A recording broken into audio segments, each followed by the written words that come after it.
Thank you. Well, thanks for coming. My name is Cesar, and I'm here to share a little bit of my knowledge, which your dogs are going to be very proud of you after you leave. So what is dog psychology? As we know, everybody has his own psychology. Giraffe have their psychology. Elephants have their psychology. We have our own psychology. A lot of times we think dogs have human psychology, and this is where we make our mistake, because we humanize them. If we understand their psychology, even if we don't like dogs, we can control them by understanding their psychology, because we're going to know how to relate to them. And dogs are very simple. Animals are very simple. We make it complicated for them by not understanding who they are and what they need and their language and how they create the behavior. They don't live in the future and they don't live in the past. We are the only species that lives in the past or the future. Yeah, this is why they develop issues, because or we live in the future or we live in the past. We're not living in the moment. Dogs and any other species live in the moment. You see? And some humans, when they have a dramatic thing in their life, they're going to now live in the moment. So meaning those humans who almost die. From that point on, the water is beautiful, the food is beautiful, you know, the wife is beautiful, everything is beautiful. He's living in the moment. You see it? So one thing that I have learned from dogs is to live in the moment. So if somebody brings me a dog that just attacked a human, I don't see him as that. I see him as a dog who needs some type of help. But I don't see him as what he did yesterday, because he didn't premeditate that. This doesn't mean dogs are less than human or more than human. What I want to bring today is awareness. They're just different species. And if we don't fulfill them as a species, they're not going to be happy. They're not going to have a balanced, centered life. Here's what I want you to learn about dogs.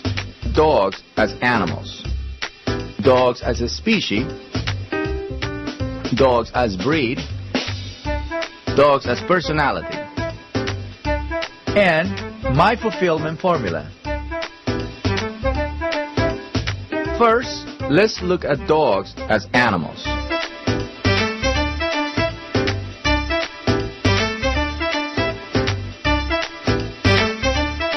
Energy is beingness. Who and what you are being at every moment. It's extremely important to understand that when you meet a dog for the first time, you must learn to share calm, assertive energy. So if you don't understand what a calm, assertive energy looks like, you can watch Oprah. She is calm, assertive, right? So let's see dogs in their natural habitat without the human.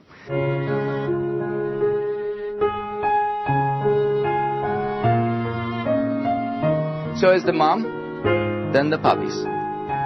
Now those puppies have to find a place within the pack. So that becomes their status. But they don't have a name like we do.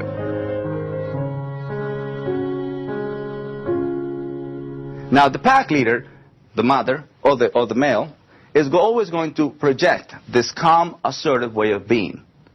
They don't project nervousness, they don't project panic, they don't project tension.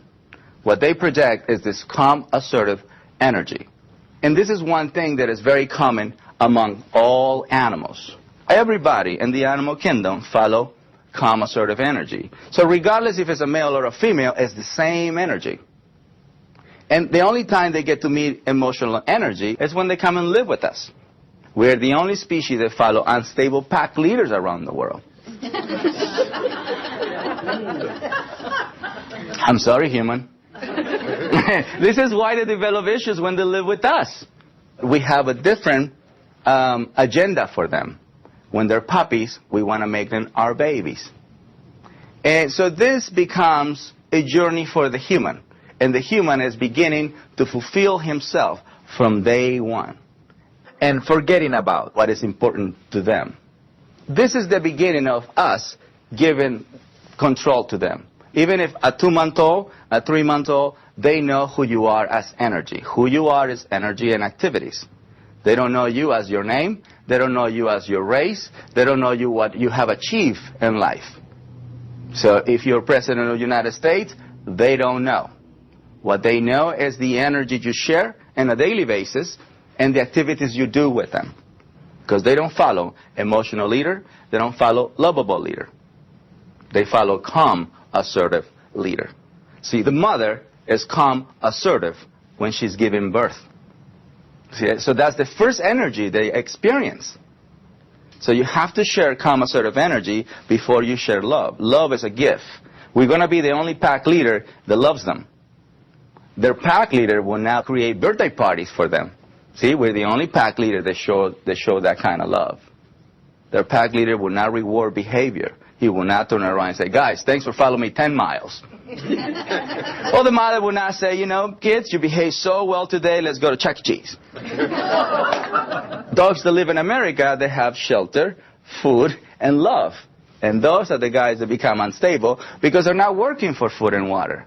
Simple as that. So a dog needs to be told what to do every single day. Leadership is forever. Love is forever. But a lot of times we get a little lazy and we just do love, no leadership. Once you share that energy and then the mind goes into a calm submissive state, then you share affection. Then you share your love. Then you share your excitement. Make sure you provide or you create calm submission first. So we need to understand the energy is something that we have to consider before we adopt a dog, before we take a dog to us, because this is who are we going to deal with. We're going to be dealing with energy, then behaviors. So if you can overpower with your energy alone, and then they develop unwanted behavior. See it? Pack leader is energy. Pack leader is no sex. It doesn't matter if it's a male or a female. If the female is strong, she rules. Whoever owns 2 or 3 dogs, sometimes they own a very tough female. Right?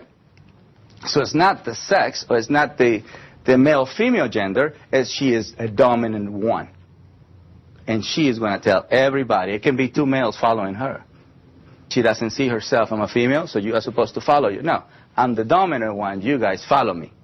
So understanding calm assertive energy and projecting calm assertive energy is going to be the key of having a connection with our dogs, regardless of the breed. Now, let's focus on dogs as a species. I love to remind everybody about animal, dog, animal, dog. If you master this, you're going to have the connection that you're always dreamed to have, or you knew you're supposed to have that kind of connection, but because we come in this way, we're not going to connect the way they connect with each other. So we're going against Mother Nature. One of the things I learned growing up on a farm is never to work against Mother Nature. In our relationship, we have to understand that we have to fulfill each other's need. Me as man and you as woman. In this case, we're same species, different psychology. Different psychology, the same species, different psychology. In the dog world, male or female is the same psychology. They both follow dominant type. In the human world, female is emotional first. In the male world, we are more psychological about things. And this is the battle that we always have. This is why we have to read some books about women's psychology and men's psychology. See it? Otherwise, we're not going to be able to communicate and have a balanced relationship.